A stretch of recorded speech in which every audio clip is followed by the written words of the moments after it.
Bolsonaro, que fatores levaram Trump à vitória?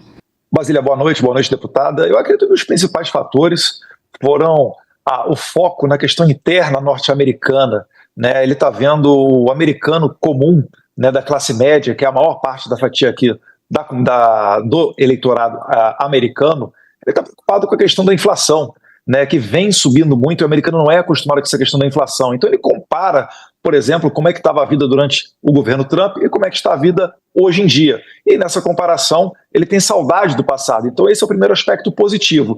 E pelo lado negativo, ele vê uma prioridade naquela chamada agenda woke, com a qual ele não concorda. Então tudo passa por questão de escola, ideologia de gênero, a transição de sexo para crianças que são menores de idade, por vezes passando por cima da autoridade dos pais. Então todo esse tipo de agenda, né, o Trump, ele se comprometeu em acabar com esse tipo de coisa. E a questão do emprego é a questão que realmente vem forte com relação ao Trump, né, de fazer uma economia forte. E a gente já sente o reflexo disso aqui no Brasil. Tanto é que os investidores estão correndo para comprar dólar, o dólar disparou, porque eles acreditam que os Estados Unidos vai voltar a ser uma grande economia, vai virar, né, uma política muito mais pró-mercado, muito mais liberal e menos socialista. O Trump, que no governo passado fez a maior redução, a maior corte de impostos de toda a história dos Estados Unidos, um pouco exemplo daquilo que ocorreu aqui durante o governo Jair Bolsonaro, onde mais de 4 mil itens, né, foram reduzidos os impostos e o governo acabou arrecadando mais. Então esses fatores foram os principais que levaram o Trump a ter essa esmagadora vitória, inclusive no voto popular, que lá nos Estados Unidos a eleição ocorre através dos delegados, né? Quem ganha no estado leva todos os delegados daquele estado. E desde 2004, um presidente republicano não era eleito, tendo também consigo o voto popular. Ele colocou mais de 5 milhões de votos em cima da Kamala. Então isso foi um claro, né, recado da sociedade norte-americana, dizendo que prefere um presidente que foi censurado, que foi indiciado, que foi perseguido, ameaçado de ser preso, que ainda assim preferem esta pessoa do que qualquer outra alternativa proposta pela esquerda, seja Joe Biden, seja Kamala ou qualquer outro tipo de presidente. Então é um claro recado de que eles querem sim uma mudança. E isso daí já começa a vir aqui para o Brasil, né, nesse mundo globalizado que a gente vive, a afetar o imaginário do brasileiro. Porque se em 2016 Donald Trump foi eleito em circunstâncias improváveis, tal qual ocorreu com Bolsonaro em 2018, e também, né, os dois acabaram não sendo reeleitos reclamando de suspeitas, né, de um processo eleitoral duvidoso, agora Trump retornou à presidência. Então, por que não também Bolsonaro não pode ter a chance de fazê-lo? Lembrando que sim, tem que ser revertida a questão da inelegibilidade do presidente Jair Bolsonaro, mas aí eu deixo a pergunta para vocês da plateia. Por que Bolsonaro está inelegível? Por se encontrar com embaixadores? Por subir num caminhão de som, né, e dar um discurso no 7 de setembro? E, por outro lado, o que a gente vê na presidência da República aqui do Brasil é uma pessoa que foi condenada por dezenas de juízes em várias instâncias por corrupção, lavagem de capitais, teve, né, uma manobra jurídica dentro do Supremo Tribunal Federal para retirá-lo da cadeia e depois torná-lo elegível. Então, é a esperança de que Bolsonaro retorne também em 2026, começa a ventilar aqui pelo Brasil. Quando a gente olha para os números da economia americana, a gente vê que a inflação vinha sendo controlada e que na questão do emprego os resultados recentes eram inclusive positivos. Mas o custo de vida, especialmente do americano médio, vem aumentando muito. O que isso quer dizer? Que tá difícil pagar as contas, tá difícil sobreviver, tá difícil respirar. É aquele sufoco para você se manter. E lembrando que é um país que, por exemplo, não conta com um sistema público de saúde como o nosso, ou seja, quando a situação está difícil. Se você tem um câncer na família, quantas famílias não se endividam por inúmeras gerações porque não conseguem arcar com esses custos? Ou seja, uma coisa que a gente está vendo no mundo todo, que é uma classe média, que é um eleitor médio, que olha e fala, não estou conseguindo sobreviver, não estou conseguindo respirar. E me parece que essa vitória tão grande que o Trump teve diz menos do Trump e mais do que se chama nos Estados Unidos de establishment. Me parece que houve um voto, sim, retumbante, mas um voto contrário. À imprensa, da forma como está posta, aos intelectuais, à política tradicional como um todo, para dizer, olha, o que vocês vêm nos oferecer nos últimos anos não faz sentido pra gente, não satisfaz. E eu digo isso porque vale lembrar que o Trump já foi presidente nos Estados Unidos e não foi reeleito. Ou seja, quando teve a oportunidade de governar, não conseguiu levar condições melhores de vida para a população americana, e aí vem a eleição do Joe Biden. E com isso eu passo para a segunda parte que eu queria trazer aqui.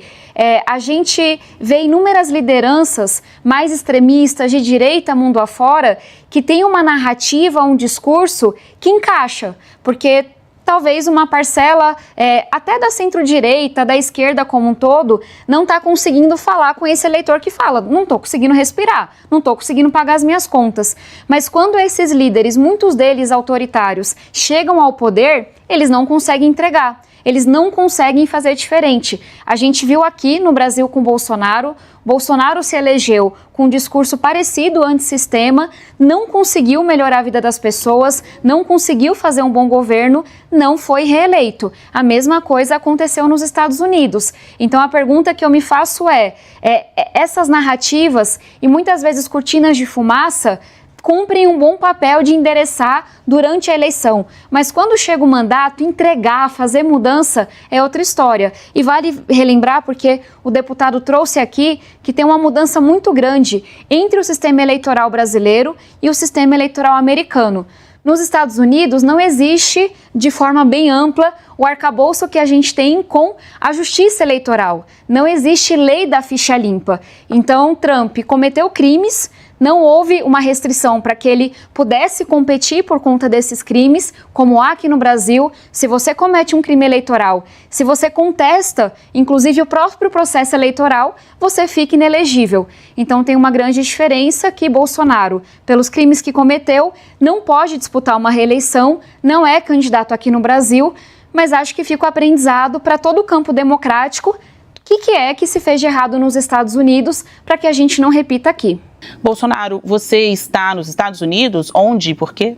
Basílio, eu estou falando aqui do estado da Flórida, né? Acabei de retornar de Palm Beach, que é a residência oficial do presidente Donald Trump, né? O seu resort, conhecido como Mar-a-Lago. Tive um convite para acompanhar a apuração da eleição ontem de lá.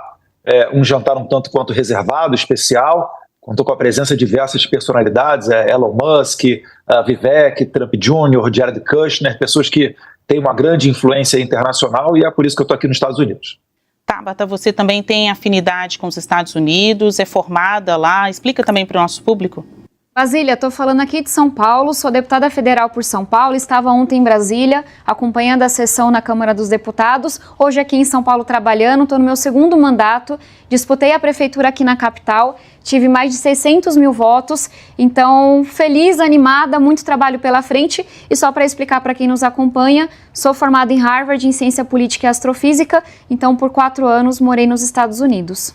Eduardo Bolsonaro, como a volta de Trump impacta aqui no Brasil? Você disse que Trump foi cerceado, perseguido, mas mais do que isso, ele também se tornou o primeiro presidente americano condenado criminalmente pela justiça. Isso impacta de alguma forma aqui no Brasil também? Olha, Basílio, se a lei da ficha limpa fosse efetiva, o Lula jamais poderia ter sido presidente. Aqui no Brasil a gente já sabe que há muito tempo não importa a lei, importa quem são as pessoas. Então, como a deputada falou, considerou Jair Bolsonaro um criminoso, mais uma vez eu pergunto, criminoso por se encontrar com embaixadores, né, criminoso por subir num caminhão de som 7 de setembro e dar um discurso? Então, para determinadas pessoas, a pessoa é criminosa se passar até perto de uma baleia, no mar.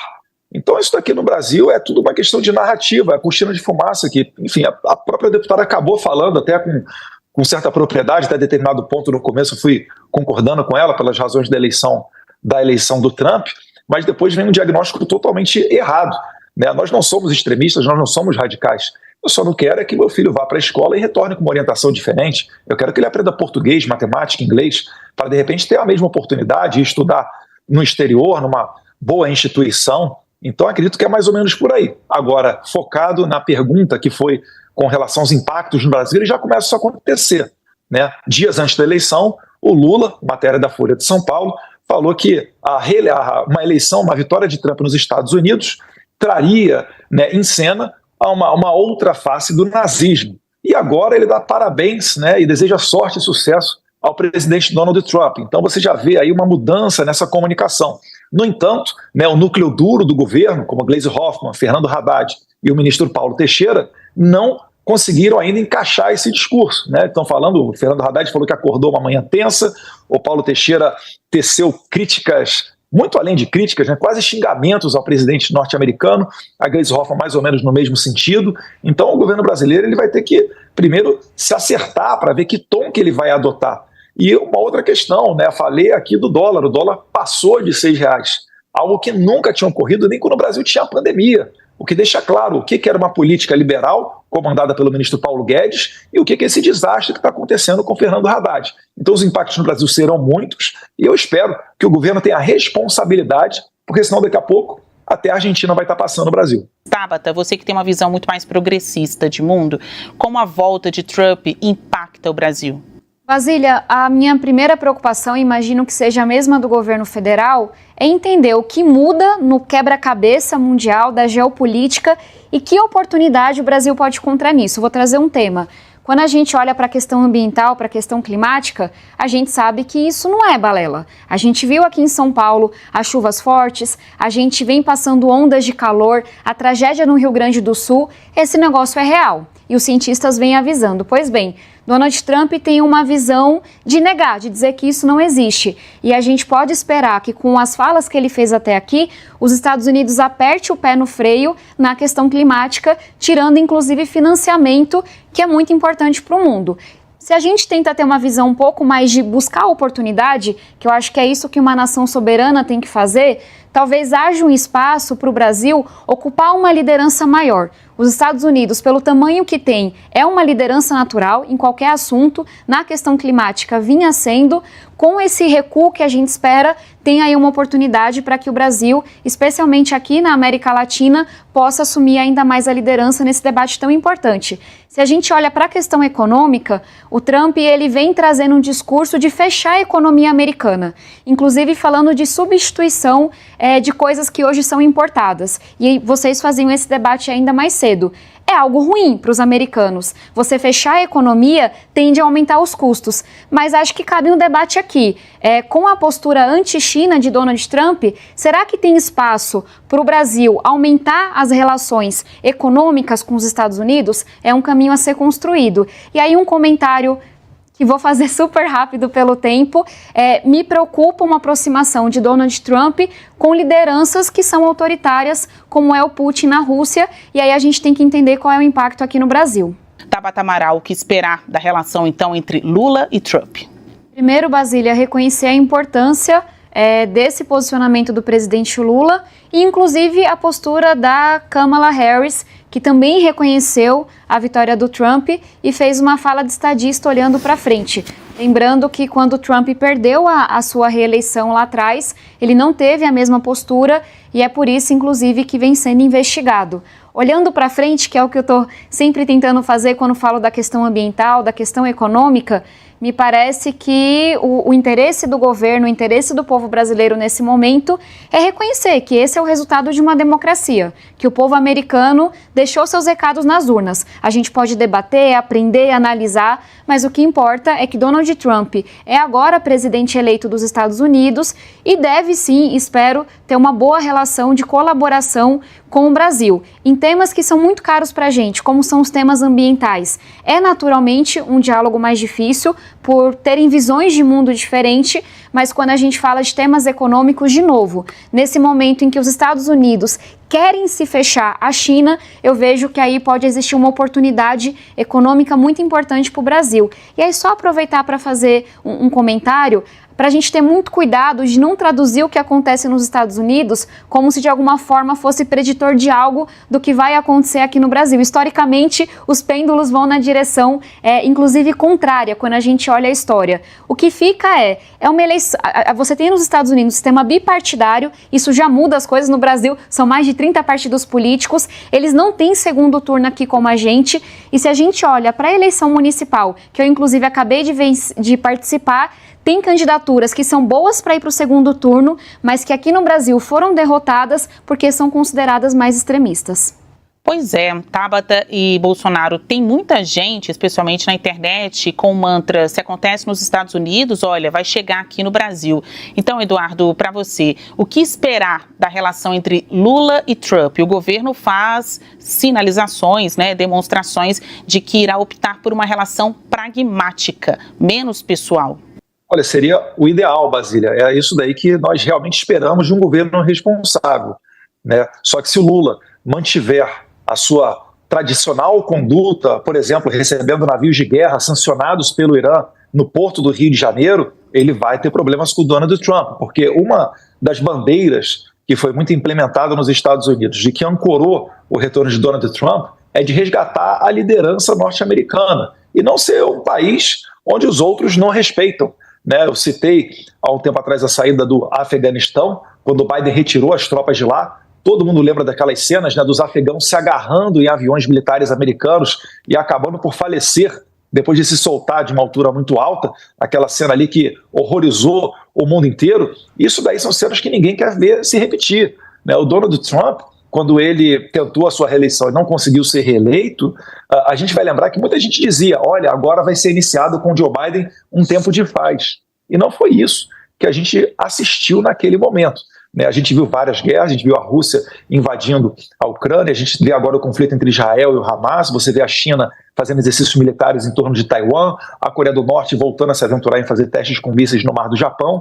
Então Donald Trump representa o resgate dessa paz mundial e isso passa pelos países respeitarem, por exemplo, essas sanções norte-americanas. Eu falei do Irã propositalmente, porque o Irã agora, pela primeira vez, está mandando mísseis contra o território de Israel. O Irã patrocina grupos terroristas, seja o Hamas, seja o Hezbollah e tantos outros. É por isso, inclusive, que os países árabes que estão buscando paz, os países do Golfo, Bahrein, Emirados Árabes, Arábia Saudita, eles estão apoiando Israel nessa guerra contra os terroristas. Então, se Lula continuar desrespeitando a autoridade americana, ele pode vir a ter problemas, inclusive sanções contra o Brasil.